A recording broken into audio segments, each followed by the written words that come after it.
कई हिंदू स्कॉलर्स कहते हैं ये लफ्ज जो अवतार है, it is positive of God. खुदा खुद नहीं हो सकता, ये खुदा की कोई चीज है। और अक्सर जो हिंदू स्कॉलर्स है वो कहते हैं कि ये अवतार खुदा का भेजा हुआ इंसान हो सकता है, खुदा खुद नहीं हो सकता।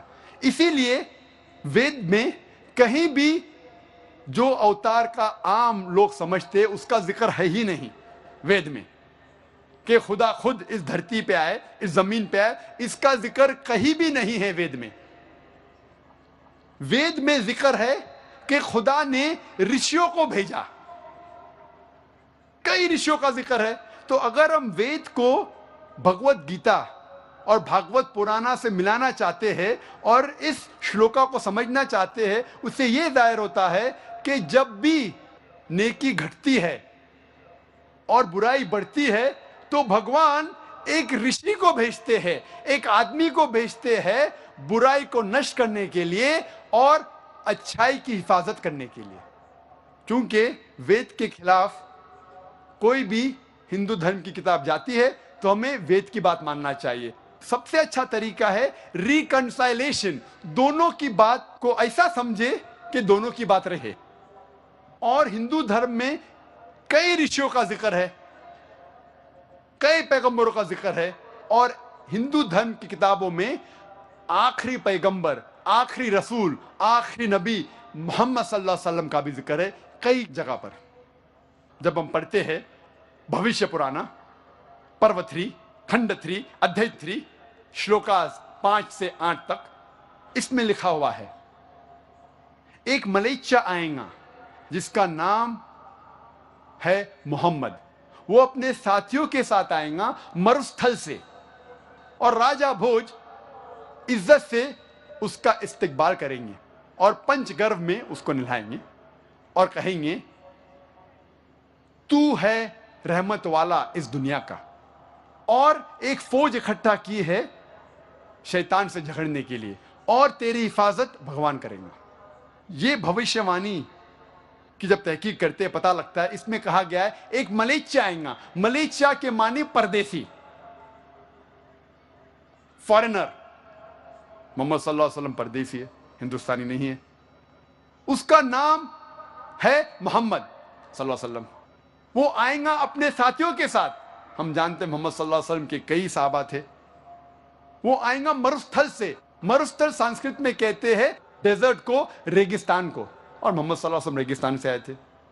और राजा भोज उसका इस्तेमाल करते हैं, इज्जत देते हैं और कहते हैं कि एक फौज इकट्ठा की इस ऋषि ने बुराई को रोकने के लिए।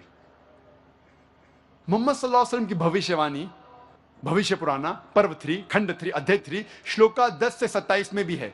इसमें लिखा हुआ है कि मलेशिया अरब जमीन को खराब कर चुका है।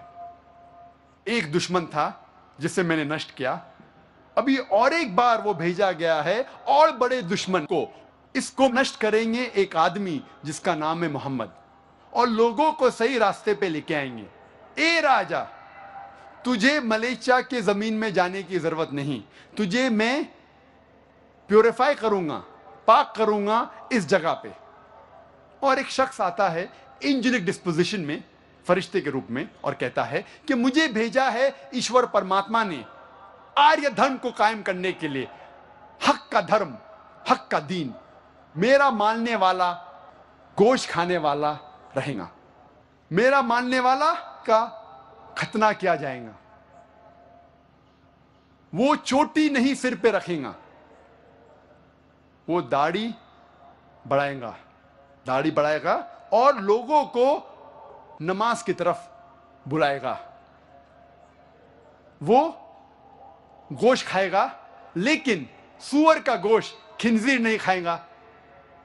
वो इनकलाब बर्पा करेगा। वो घास फूस से पाक नहीं होगा, लेकिन हक के लिए मैदान जंग में लड़ेगा और पाक होगा। उसका नाम होगा मुसलमान। यह भविष्यवाणी इशारा कर रही है आखिरी पैगंबर मोहम्मद सल्लल्लाहु अलैहि वसल्लम की तरफ। कहा गया है कि वो आदमी आएगा, लोगों को हिदायत देगा और दुश्मन का नष्ट करेगा।